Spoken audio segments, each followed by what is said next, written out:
めぐみ、これ持ってて。これを菊水庵菊福。仙台名物超うまい。僕のおすすめはずんだ生クリーム味。この人土産買ってから来やがった。人が死にかけてる時に。土産じゃない。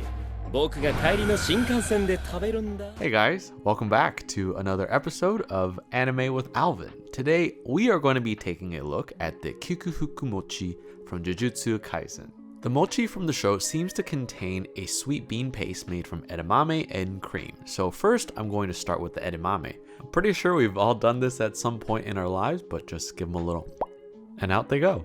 And now that we have our bowl of perfectly peeled edamame, it's time to cook them. So in a pot of boiling water, these go in for about 10 to 15 minutes, just until they're nice and tender, but not brown. And while the edamame are cooking, I'm getting started on the cream filling. So that's mixing together heavy cream, powdered sugar, and using a stick blender to whisk it until I'm getting soft peaks. I don't want it to be too stiff, so after a couple of minutes, it looks like this. You remember how I said that these weren't supposed to be brown? I think I spent a little too much time making the cream and these overcooked. The correct color should be a bright, beautiful green on the left, not the brown yellow on the right. After making a correct batch off camera, the next step is to take the edamame out of their little jackets, one by one. So we're gonna do that and peel. Oh, thank you, Kendall. Appreciate that. We're peeling the skins off because they're gonna make the filling kind of chunky and we want a creamy, smooth filling. And to make that filling, I'm putting the edamame in a stick blender with a blender attachment, along with a little bit of water and blending it until everything emulsifies.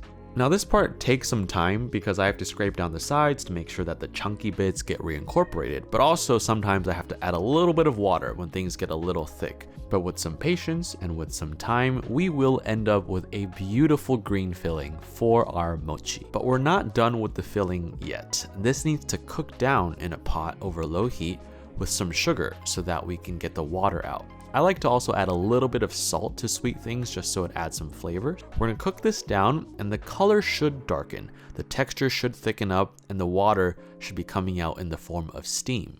And if you've had Asian desserts before, this texture probably looks very familiar as a sweet bean paste. So now I'm spreading the paste evenly on the bottom of a bowl so that it can go into the fridge where the starches and sugars will set up before we can use this as a filling in our mochi.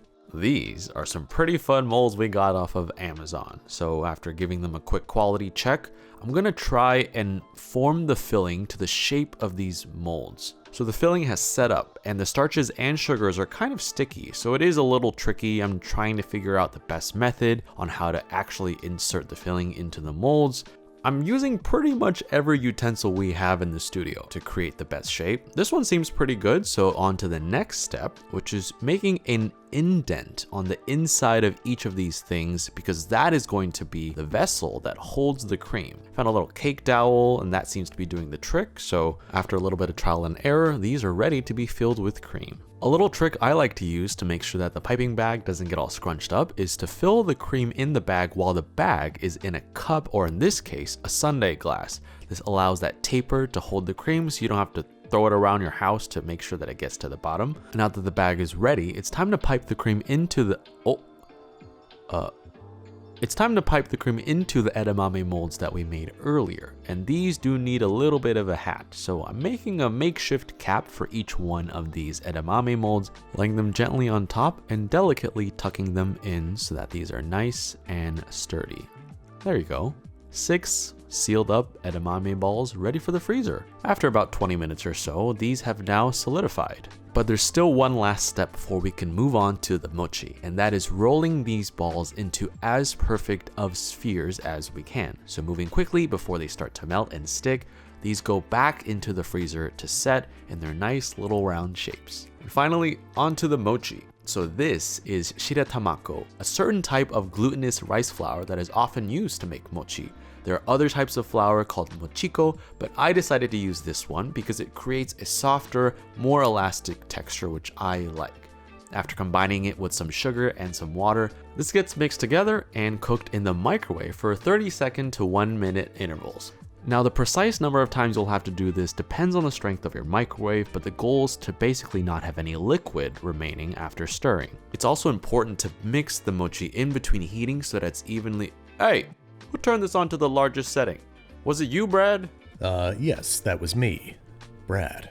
It's important to mix this on a low speed before each heating interval so that way the starches can get reincorporated before they go back into the microwave for another spin.